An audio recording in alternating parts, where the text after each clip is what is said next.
early hours of 26 February, multiple Indian formations closed in at different sectors. The PAF's response was immediate. I am painting 4 high-speed aircraft near international border in Fazilka sector. That activity is also developing in south as well. Hot scramble for Fazilka sector. Copy, sir. Hot scramble, hot scramble, hot scramble.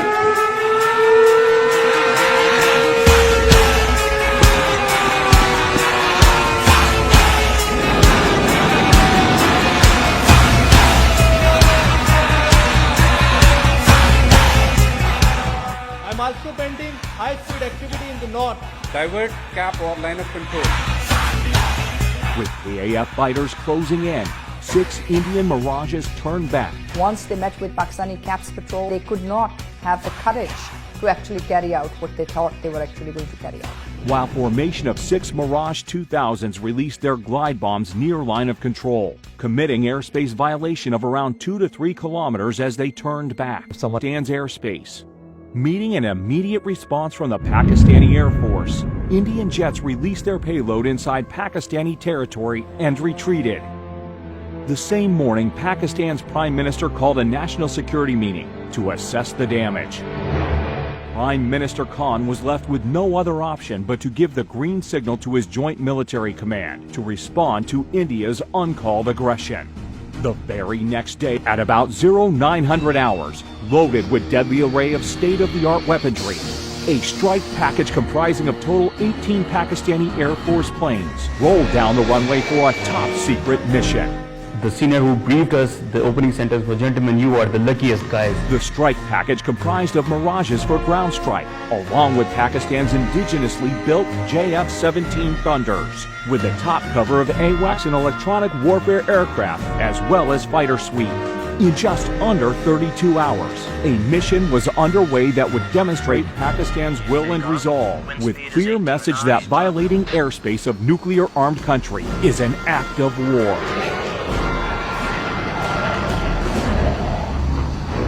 Mindless. Prime Minister summoned national security meeting the same morning. The violation of Pakistan's territorial integrity was apparent. Balakot is Pakistani territory by all measures and by all thinking.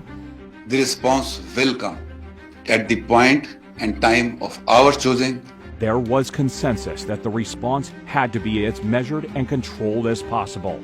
The PAF, who was well prepared for a whole range of targeting options, was given the go-ahead by the country's Prime Minister. On the very next day, brief commenced early in the morning at an undisclosed airbase. We carried out a detailed brief in which we discussed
At first, we approached on the morning, 9 o'clock of 27th February.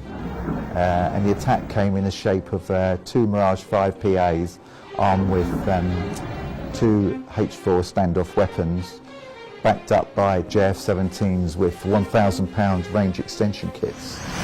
2 Mirages, along with JF-17s, headed towards their respective pre-designated targets in Indian-occupied Kashmir.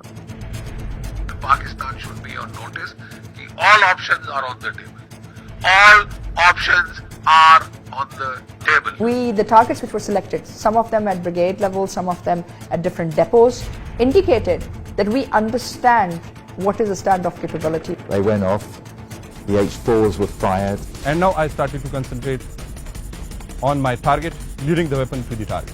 And you can see the target designated box shift away from the intended target because now the pilot wants the bomb to hit about 1,000 yards away. The H-4 bombs were steered away from legitimate targets with great accuracy. Time was very limited. I had only 15 to 20 seconds to carry out all this task.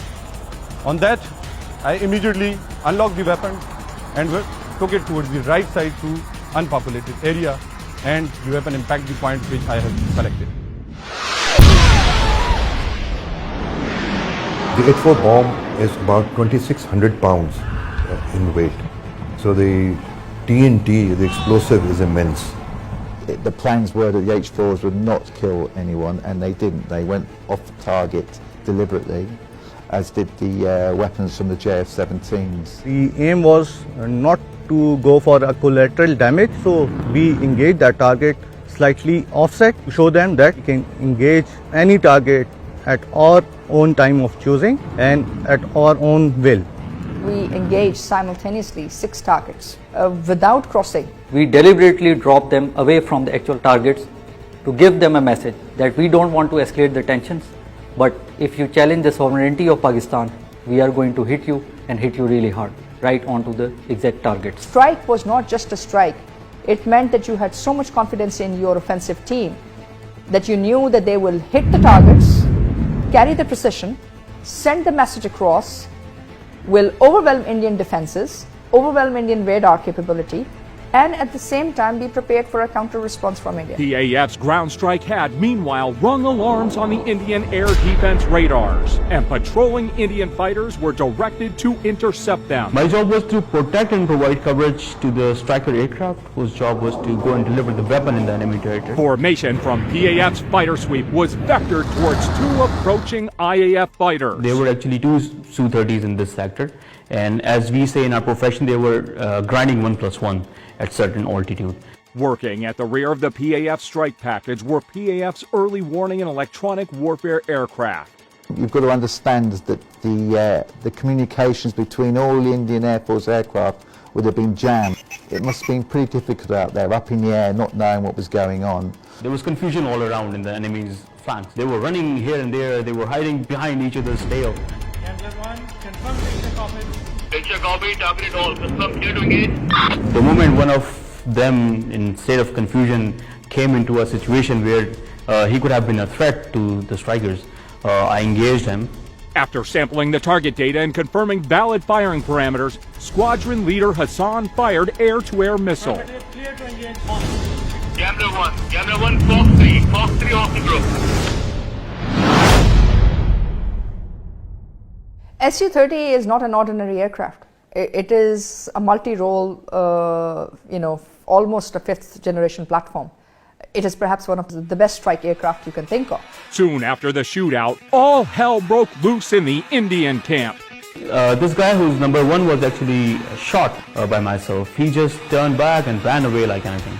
There was also 2 Mirage 2000s, which the pilots claimed there was some issues with the radars, allegedly. They then pulled out. They had everything that they had that particular day because they were expecting Pakistan Air Force to respond. After having bombed a part of our piece of our geography, they knew what the Pakistan Air Force was going to do to them in the next couple of days. An IAF Mi-17 helicopter was scrambled for a search and rescue mission of downed Su-30 MKI. But in the chaos, it was taken for a hostile unmanned aerial vehicle by the Indian Air Defense Unit at Srinagar, who fired a surface-to-air missile at it, leading to a case of horrific fratricide. No command and control, no ability to discern what was the real target. It was not the target, but a battery commander sitting there was probably looking for solutions and didn't have those solutions. The helicopter crashed near Budgam in the Indian-occupied Kashmir, killing 6 aircrew. And you have to ask yourself, why would an Mi-17 be flying in the area? It appears to me and to many other commentators that that aircraft was there on a combat search and rescue mission to pick up the downed Su-30 pilot. Pakistan! Pakistan! Pakistan!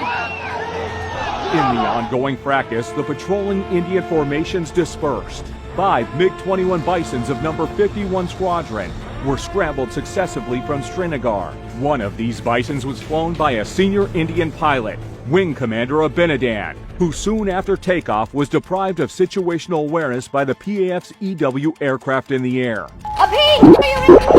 The jamming aircraft, which did a superb job, absolutely superb job jamming the communications of the Indian Air Force.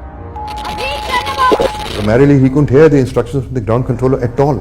As soon as we picked up some of their jets crossing the LOC, we executed as per our plan. Target aggressor 1. Declared group about to cross LOC. On.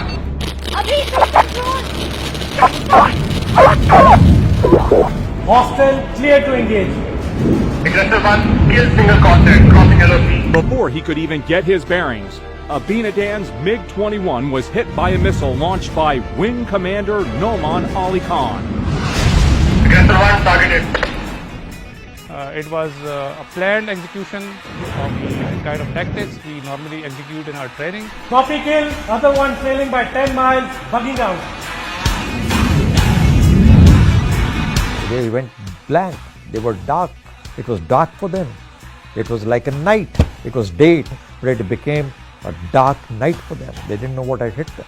Abinadan had been ejected, recovered on the ground, unstrapped himself from his chute.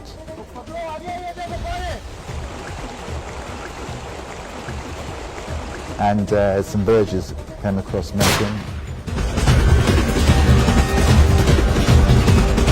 Ultimately, the Pakistani army came along and took him away. An airstrike on Pakistan-controlled Kashmir.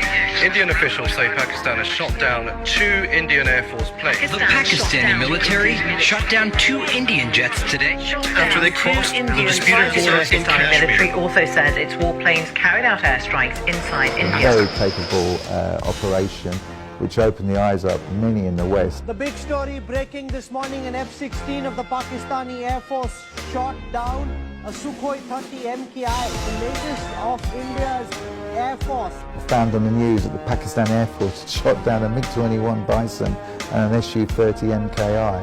So I remember being absolutely gobsmacked. Though my ground crew, of course, not knowing what mission I was on and what has happened in the air, there was inquisitiveness in his eyes, which I could spot. He saw one missile missing of mine, but out of the professionalism, he never asked me. And out of the professionalism, I wasn't very excited to tell everybody that this is what has happened. All we did was land our aircraft, sign those jets back, come back to the debrief and prepare for the next day. Prime Minister Imran Khan announced his decision to repatriate Wing Commander Abinadan to India as a gesture of peace to de-escalate the tension between the two neighbors. As a peace gesture, हम उनको उसको कल रिहा करने लगे हैं हिंदुस्तान को वापस.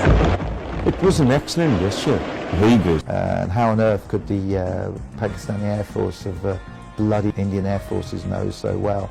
And it's all down to the fantastic training. The briefing, to going to the aircraft, starting it up, going in the air, it was so professional. And of course, I owe it back to the institution, to the training that we have been provided with.